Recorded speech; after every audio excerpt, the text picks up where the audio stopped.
Shalom, saudara yang dikasihi Tuhan Yesus Kristus. Hari ini kita merenungkan peristiwa penting ketika 12 pengintai diutus untuk mengintai tanah Kanaan, tanah yang telah dijanjikan Tuhan kepada Israel. Dalam Bilangan pasal 13, mereka melihat bahwa negeri itu sungguh baik, berlimpah susu dan madu. Namun mereka juga melihat tantangan besar, kota-kota berkubu, dan orang-orang yang kuat, bahkan raksasa. 10 dari pengintai itu memberikan laporan yang membuat bangsa Israel takut.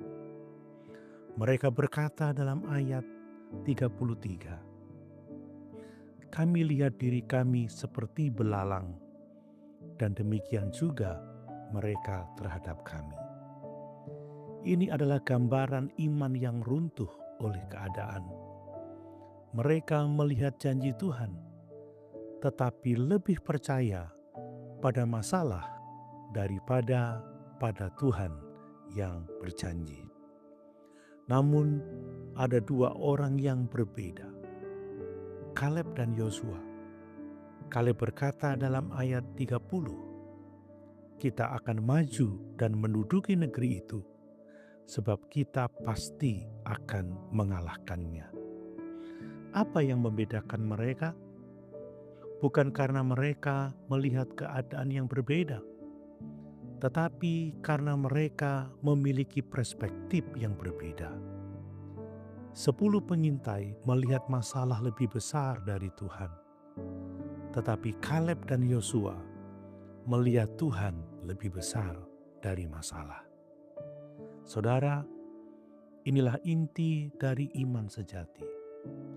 Iman bukan menyangkal kenyataan, tetapi melihat kenyataan melalui kacamata janji Tuhan. Dalam kehidupan kita juga menghadapi tanah Kanaan, janji-janji Tuhan dalam hidup, pelayanan, keluarga, dan masa depan. Tetapi seringkali kita juga melihat raksasa, tantangan, keterbatasan, dan ketakutan. Pertanyaannya adalah, bagaimana kita melihat semua itu? Jika kita hanya melihat dengan mata manusia, kita akan menjadi takut. Tetapi jika kita melihat dengan iman, kita akan memiliki keberanian untuk melangkah. Dalam Perjanjian Baru, prinsip ini ditegaskan dalam 2 Korintus 5 ayat 7.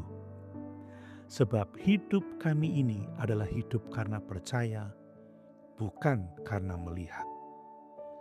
Renungan hari ini mengingatkan kita, iman yang sejati bukan ditentukan oleh keadaan, tetapi oleh keyakinan kepada Tuhan yang setia pada janjinya. Pertanyaan refleksi bagi kita, apakah kita lebih fokus pada raksasa dalam hidup kita atau pada Tuhan yang berkuasa? Apakah kita memiliki iman seperti Kaleb dan Yosua? Mari kita berdoa. Tuhan yang setia, Engkau adalah Allah yang tidak pernah gagal dalam janji-Mu. Ampuni kami jika kami sering melihat masalah lebih besar dari kuasa-Mu. Ajarlah kami untuk memiliki iman yang teguh, yang melihat hidup dari perspektif-Mu. Kuatkan hati kami ya Tuhan, agar kami berani melangkah dalam iman dan percaya bahwa Engkau menyertai kami. Di dalam nama Tuhan Yesus, kami berdoa. Amin.